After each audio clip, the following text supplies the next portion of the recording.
Ini dia 10 tips untuk menjaga hati agar tidak marah dalam keadaan apapun menurut Adik KPK. Yang pertama, kita harus melakukan sabar dan syukur. Berlatih untuk bersabar dalam menghadapi cobaan dan selalu bersyukur atas segala nikmat yang diberikan Allah Subhanahu wa Ta'ala kepada kita. Orang yang sabar dan pandai bersyukur, insya Allah dia tidak akan selalu marah dan marah dalam keadaan apapun yang ia terima, insya Allah. Yang kedua, menjaga niat lillahi ta'ala. Amarahnya, menjaga emosinya, dia niatkan bahwasanya apa yang dia lakukan itu merupakan kewajiban dan perintah dari Allah Subhanahu wa Ta'ala.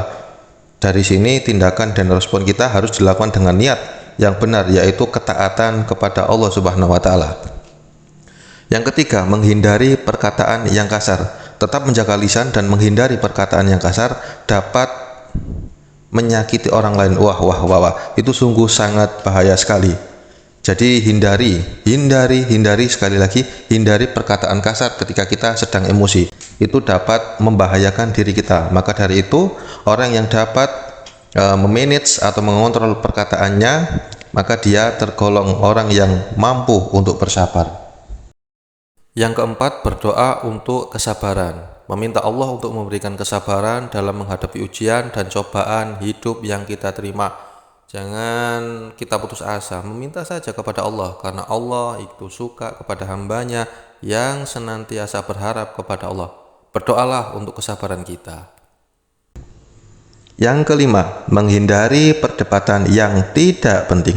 Menjaga hati dengan menghindari terlibat dalam perdebatan yang tidak penting atau merugikan diri sendiri atau orang lain.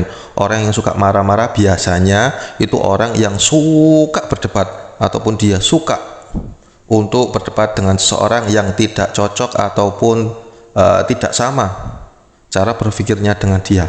Hindari. Yang keenam, istighfarlah selalu.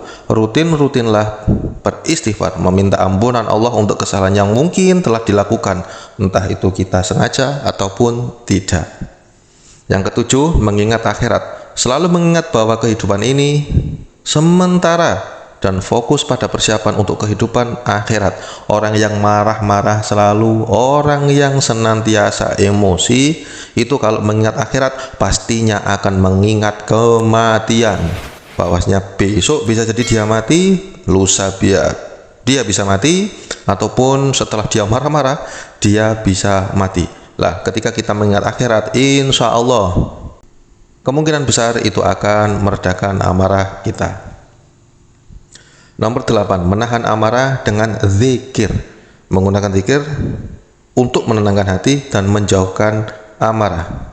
Guru-guru kita mengatakan, siapa yang suka marah-marah, siapa yang suka emosi, maka berzikirlah kepada Allah Subhanahu wa Ta'ala. Karena zikir itu mampu untuk meluluhkan hati kita, untuk menenangkan hati kita supaya kita tidak marah-marah. Yang kesembilan, berpikirlah secara positif. Melatih diri untuk melihat sisi positif dalam setiap situasi dan menghindari berpikir negatif. Orang yang sering marah pastinya dia berpikir negatif terus. Tapi orang yang dapat mengontrol emosinya, dia orang yang tipikal orang yang selalu berpikir positif. Jadi kita harus sering-sering berpikir positif selalu. Dan yang terakhir, menjaga hubungan dengan sesama. Membangun hubungan yang baik dengan sesama, merangkul kasih sayang dan toleransi dalam interaksi sehari-hari itu dapat menimbulkan rasa cinta, rasa sayang, dan juga merangkum 1-9 itu sehingga hubungan kita dengan manusia baik, hubungan dengan Allah kita baik, dengan hubungan siapapun kita akan baik. Emosional, kemarahan, ataupun berpikir negatif kepada orang lain itu dapat diredakan oleh kita yang bisa menjaga hubungan dengan sesama manusia, dengan Allah dan makhluk lainnya. Semoga kita menjadi orang yang sabar dan senantiasa menjaga emosinya dalam keadaan apapun, dalam segi apapun, dan dalam gejolak jiwa yang mungkin akan mempengaruhi kita nanti. Semoga bermanfaat selalu. Jangan lupa ketika senang, like, komen, dan share video ini. Semoga bermanfaat selalu. Wassalamualaikum warahmatullahi wabarakatuh.